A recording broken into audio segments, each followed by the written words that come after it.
Quem foi? Vamos falar então do Guaraciaba. Parênteses pro Guaraciaba. Quem foi o Guaraciaba? O Guaraciaba, ele é filho de um português com uma mulher negra.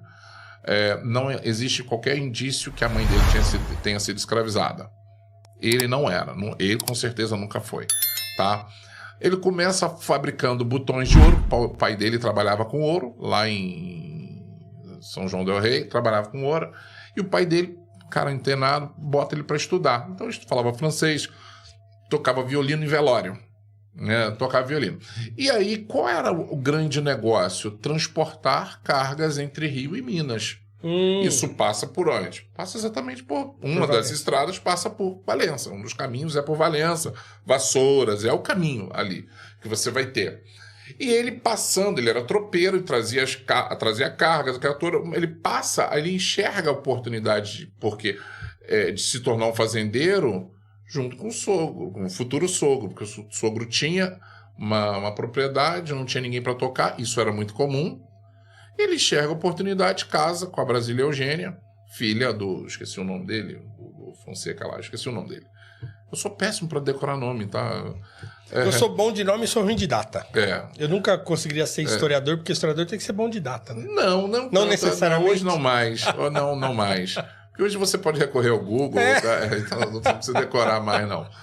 E aí ele casa com a Eugênia. O pai dele, o sogro, dá uma fazenda como dote, e ele começa como fazenda. Só fazenda ali em Valença. Ele começa ali em Valença, como fazendeiro. E aí ele vai comprando outras propriedades, entra para essa boa sociedade, tem todo um processo. E ele começa a fazer caridade, anos depois já era rico, fazendeiro, compra uma propriedade lá em Três Rios, na época Paraíba do Sul. E ele fica relativamente próximo ao Baipendi, que é quem o indica, tá? Para ser barão. E quem concede o título para ele? A princesa Isabel, porque Dom Pedro estava fora do Brasil e concede o título dele em 1887, porque ele fazia muitas benesses, aquela coisa toda. E ele vai ser um cara que ele montou dois bancos, na verdade. E ele queria estar mais perto da corte. Ele tenta comprar no final do Império, não consegue comprar no iniciozinho da República um palácio em frente à casa do imperador em Petrópolis. Imagina tu comprar uma casa em frente à casa. Era preciso ter muita bala na agulha. E ele tinha. Montou uma estrada de ferro. Foi a estrada de ferro Santa Isabel. Passava na porta da casa dele. Ele foi um empresário que diversificou muito os negócios. Casou os filhos todos muito bem, né? E a mulher dele morre em 91, ele morre 10 anos depois, 1901. Mas antes disso, a República toma a casa dele, que faz a Câmara Municipal de Petrópolis, que está lá até hoje. O Palácio Amarelo, onde está a Câmara Municipal de Petrópolis, foi casa do Barão de Guaraciaba. E ele é esse personagem que, as pessoas... Eu te orientei um trabalho que vai até fazer parte de um capítulo. As pessoas se espantam pelo fato dele ser negro.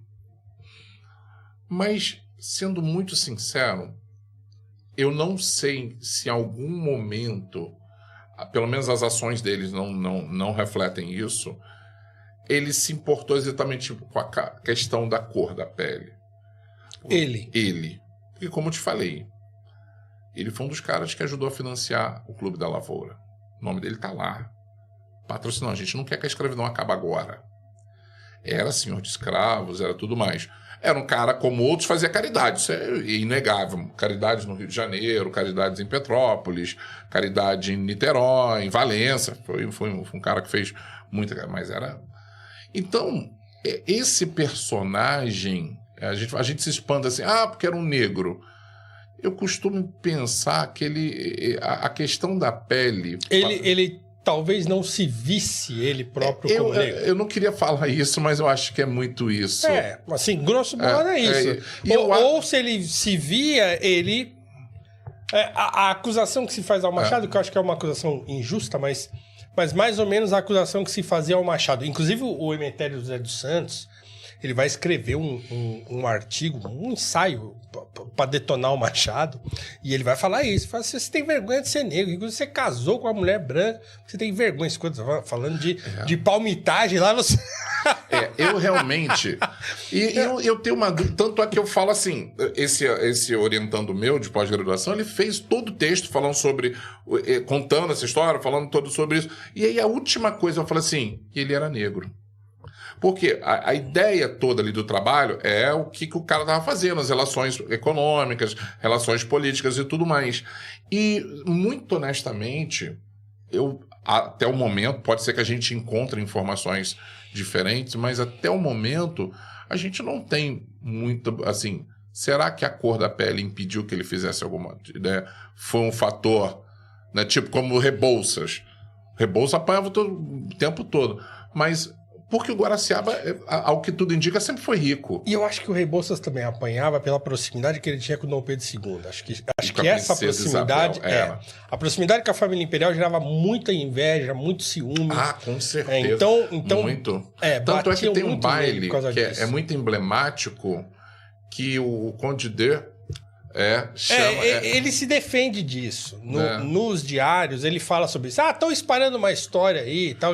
Aí ele desmente a história. Ele fala, na verdade não foi bem assim e tal. Não, eu sempre fui aos bailes lá. Sim. E eu nunca fui rejeitado por ninguém e tal. Mas isso não significa que ele não era rejeitado em outras situações como foi. Ele vai falar muito sobre isso. Que muita coisa que ele sofreu, né, as empresas que ele perdeu. Então ele perdeu as docas da alfândega, as docas Pedro II, ele perde aquelas empresas por conta de intervenção do Cotegipe e tal. Os caras tomam a empresa dele. É o que eu tô te falando, o Paulo. Eram grandes intelectuais, grandes nomes.